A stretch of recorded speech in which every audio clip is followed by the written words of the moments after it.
Watch మెన్నీ గారు క్రీస్తు శకం 1903 నవంబర్ 4న చైనాలో శాంతా ప్రాంతంలో ఒక గౌరవప్రదమైన క్రైస్తవ కుటుంబంలో జన్మించారు. ఆయనకు తల్లిదండ్రులు పెట్టిన మొదటి పేరు నీషు త్సు. ఆయన తల్లికి వరుసగా 2 ఆడపిల్లలు పుట్టిన తర్వాత సమాజం నుండి ఎదురైన అవమానాల వల్ల ఆమె బైబిల్లోని హన్నా వలె దేవునికి భారంగా ప్రార్థించింది. ప్రభువా, నాకు మగబిడ్డను ఇస్తే నీ సేవకు అంకితం చేస్తాను అని మొరపెట్టుకుంది.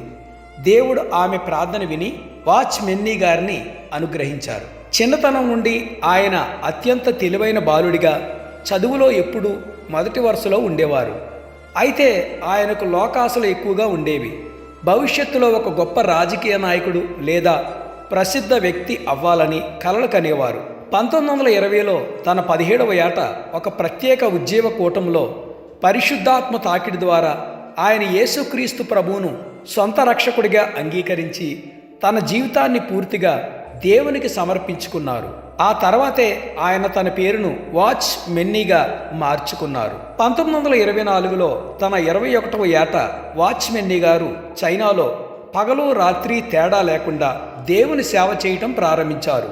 ఆహారం నిద్ర సరిగ్గా లేకుండా అత్యధికంగా శ్రమించటం మరియు శారీరక ఆరోగ్యాన్ని నిర్లక్ష్యం చేయటం వల్ల ఆయనకు భయంకరమైన ఊపిరితిత్తుల క్షయవ్యాధి వచ్చింది. ఆ రోజుల్లో టీబీ వ్యాధికి చైనాలో ఎలాంటి మందులు లేవు.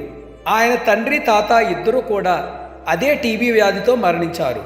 వైద్యులు ఆయనను పరీక్షించి ఈయన కేవలం కొన్ని నెలలు మాత్రమే బ్రతుకుతాడు, ఇక ఈయనకు చావే శరణ్యం అని తేల్చేశారు.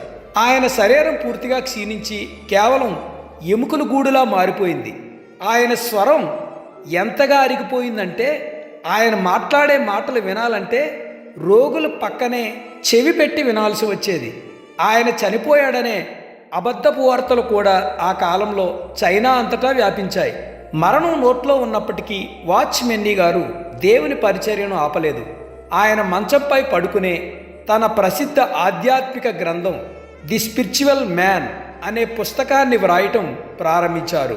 ఈ పుస్తకం పూర్తయిన తర్వాత, ప్రభువా, నా సేవ ముగిసింది, నన్ను నీ చేతులకు అప్పగిస్తున్నాను అని ప్రార్థించారు. కానీ దేవుని ప్రణాళిక వేరేలా ఉంది. ఒకరోజు ఆయన మరణశయ్యపై చావుకు సిద్ధంగా ఉన్నప్పుడు దేవుని ఆత్మ ఆయనతో మాట్లాడారు.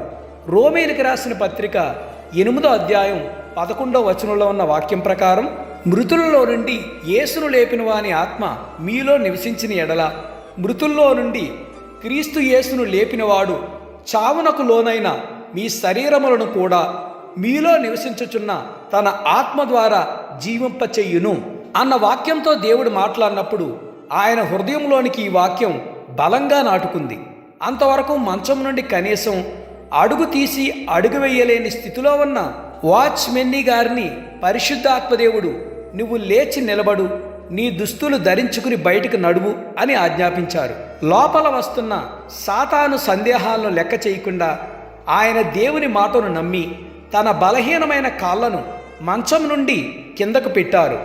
ఆయన నేలపై నిలబడగానే అద్భుతంగా ఆయన శరీరంలోనికి ఊపిరితిత్తులోనికి జీవాత్మ ప్రవహించింది. తీవ్రమైన నొప్పి దగ్గు క్షణాల్లో మాయమైపోయాయి. ఆయన గదిలోనే నడవటం, దేవునికి స్తోత్రాలు చెల్లించటం ప్రారంభించారు. మరుసటి రోజు ఆయన పూర్తి ఆరోగ్యంతో చర్చి సభకు నడుచుకుంటూ వెళ్ళటం చూసి చైనాలోని విశ్వాసులంతా ఆశ్చర్యంతో కన్నీళ్లు పెట్టుకున్నారు. వైద్యులు ఆయన ఊపిరితిత్తులను మళ్ళీ పరీక్షించి, ఇది మెడికల్ మిరాకిల్, నీ టీబీ పూర్తిగా నయమైంది అని ధృవీకరించారు. ఆయన తరచుగా చెప్పేవారు, దేవుడు నన్ను నా స్వంత శారీరక బలంతో కాకుండా కేవలం ఆయన పునరుత్థాన జీవము ద్వారానే ప్రతిరోజు నడిపిస్తున్నారు అనేవారు.